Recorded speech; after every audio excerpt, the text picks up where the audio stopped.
అడవి అంటే ఎవరి జీవితం వాళ్ళది.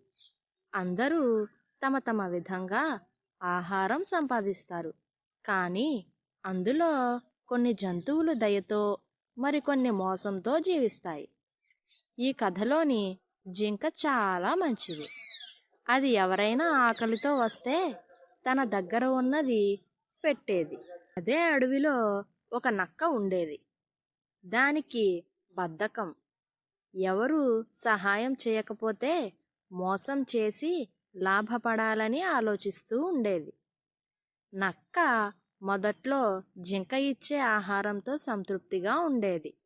కానీ కొన్ని రోజులు గడిచే కొద్దీ దాని దురాశ పెరిగిపోయేది. ఎప్పటికీ ఇలా కొంచెం కొంచెం తినడమేంటి? జింకనే మోసం చేసి మొత్తం ఆహారాన్ని నా వంశం చేసుకుంటాను అని తన మనసులో అనుకుంది. నక్క రోజంతా ఇదే తలచుకుంటూ ఒక పెద్ద కుట్ర వేసింది. ఒకరోజు నక్క జింక దగ్గరకు వెళ్ళి తీయటి మాటలు చెప్పడం ప్రారంభించింది. జింక, నీ మంచితనం మాటల్లో చెప్పలేనిది. నువ్వు నిజంగా గొప్పవాడివి. నువ్వు లేకపోతే నేను ఈ అడవిలో ఎలా బ్రతికేదాన్నో. జింక నవ్వింది. నక్క, మనం ఒకే అడవిలో ఉంటాం. సహాయం చేయడం నా బాధ్యత. నక్క మళ్ళీ మాట మార్చింది. నేను నీ కోసం ఒక అద్భుతమైన చోటు చూశాను. అక్కడ వెచ్చటి పొదల్లో మంచి పండ్లు ఉన్నాయి. జింకకు నక్క మాటలు ఆశ్చర్యంగా అనిపించాయి.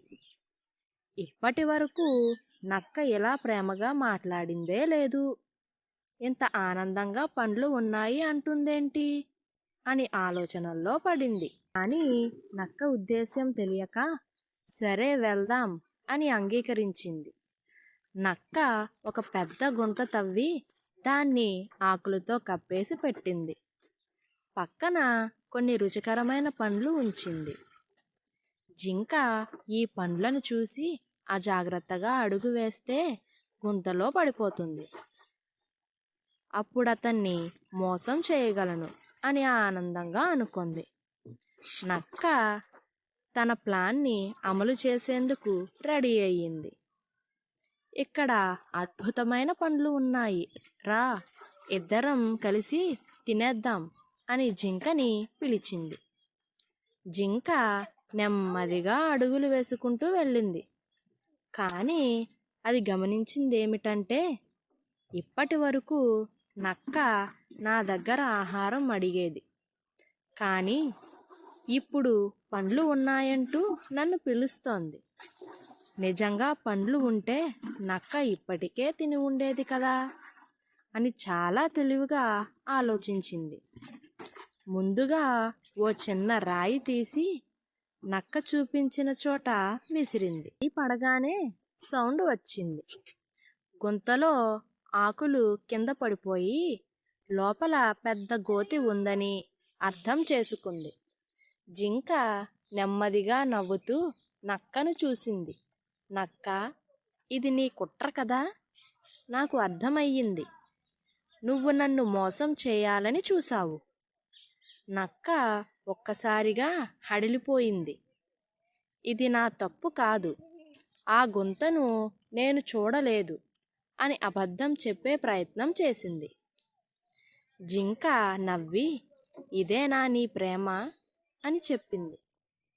నక్క తన మోసం బయటపడడంతో ఇంకో కొత్త పథకం వేసుకుంది. ఇదంతా చిన్న పొరపాటే.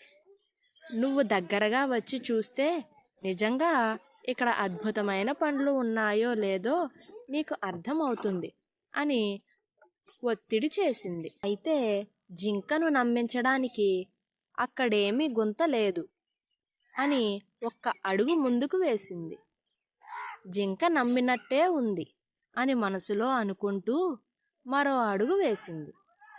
నక్క చూసుకోకుండా జింకను చూస్తూ అడుగులు వేయడం వల్ల అది ఊహించని వేగంతో నేరుగా గుంతలో పడిపోయింది.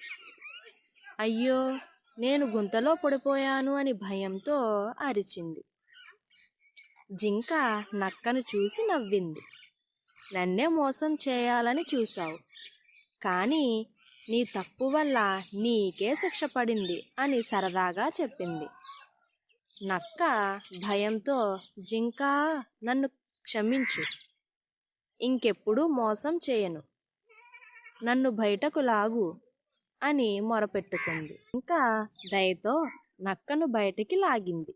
కానీ వెళ్ళిపోయే ముందు గట్టిగా హెచ్చరించింది.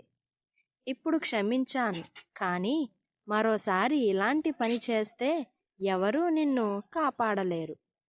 ఈ కథలో నీతి ఏమిటంటే, దురాశ చివరికి నష్టమే తెస్తుంది.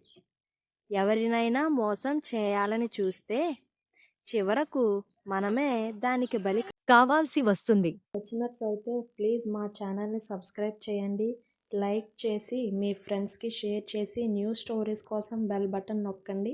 Thank you for watching.